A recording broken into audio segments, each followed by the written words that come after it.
Déjà, il me semble important de pouvoir rappeler ce que c'est en fait que la technoférence, parce que c'est vrai que la technoférence parentale, c'est quand même un terme dont on n'a pas l'habitude en fait, qu'on n'a pas l'habitude d'utiliser, qu'on n'a pas l'habitude d'entendre, parce que c'est un terme assez récent. C'est Brandon T. McDaniel qui a théorisé en fait ce concept et qui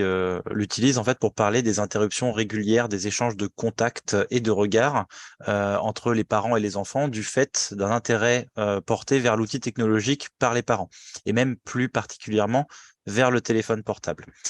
Ce qui est important, en fait, c'est de rappeler que, en effet, aujourd'hui, on se rend compte qu'il y a de plus en plus de parents qui vont passer du temps sur les écrans. Alors, la télévision prend beaucoup de place aussi, mais il y a le smartphone qui arrive et que très souvent, en fait, cet outil va attirer notre attention et bien plus qu'attirer notre attention, en fait, il va venir couper finalement le lien qu'il peut y avoir, le lien de regard entre le parent et son enfant. Et donc, en fait, finalement, l'attention des parents va être moindre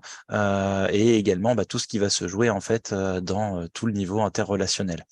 Ce qui est important en fait, c'est de comprendre une chose, c'est que le petit enfant, donc notamment le bébé, va avoir besoin de quelque chose de très important, c'est le regard de ses parents. Parce que c'est à travers le regard finalement qu'on existe et qu'on se développe le mieux possible. Quand on prend différents exemples, hein, on se rend bien compte que, par exemple, tout ce qui va se jouer au niveau de ce que certains vont appeler la pulsion scopique, mais tout simplement en fait de la question du regard et des échanges, le fait aussi que le tout petit va apprendre par imitation, donc en échangeant avec son parent et en essayant de faire un petit peu la même chose. Et ça, c'est les travaux de Jacqueline Nadel qui ont bien montré que l'imitation se fait très très tôt et permet en fait une mise en place de la relation et de l'intersubjectivité. Et en fait, le truc, c'est que quand un écran vient faire écran dans cette relation, notamment le téléphone portable, ça va mettre en place cette situation de technoférence parentale. Et cette technoférence parentale, elle peut se voir dans plein de choses. Donc là, je parle des bébés, mais elle a montré, par exemple, avec d'autres études, hein, que dans des situations, par exemple, au restaurant, les parents qui vont être plus sur leur téléphone que dans l'interaction avec leurs enfants, eh ben, on va voir que les enfants vont moins goûter de nouveaux aliments ou alors qui vont aussi avoir des comportements plus à risque que les autres, peut-être pour attirer d'ailleurs le regard de ses parents. Il y avait une étude assez marrante aussi qui montrait, enfin marrante, entre guillemets, mais qui montrait que c'était aux États-Unis dans les matchs de baseball où normalement on doit taper dans la balle puis faire le tour du terrain, que si les parents sont dans les gradins en train d'observer le match et que les parents sont sur leur téléphone portable plutôt qu'à regarder leur enfant jouer, et ben les enfants ont plus de chances de se casser la figure au moment où ils courent autour du terrain.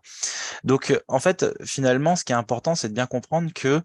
on cherche toujours à exister à travers le regard de l'autre. D'ailleurs, le désir de se cacher est postérieur au désir d'être vu. Et ça, c'est très important aussi à comprendre. Et que donc cet échange qui est essentiel pour le développement doit pouvoir se faire. Et que quand un téléphone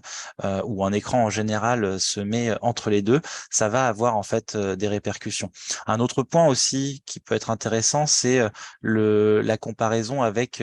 les études qui ont été faites sur le still face. Donc pour le still face, pour rappeler un petit peu, hein, c'est quand on demande à une maman d'interagir avec son petit bébé et donc de jouer avec lui et tout se passe bien et d'un coup on va demander à la maman de se mettre en position de still face, donc visage totalement figé, sans aucune émotion. Et en fait, si la maman fait ça, au bout d'un moment, on voit que le bébé va essayer d'activer le visage de la mère, de faire quelque chose, de faire bouger les choses. Et si la maman reste en position de still face, alors le bébé va se refermer sur lui-même pour couper en fait avec cette relation qui est trop anxiogène.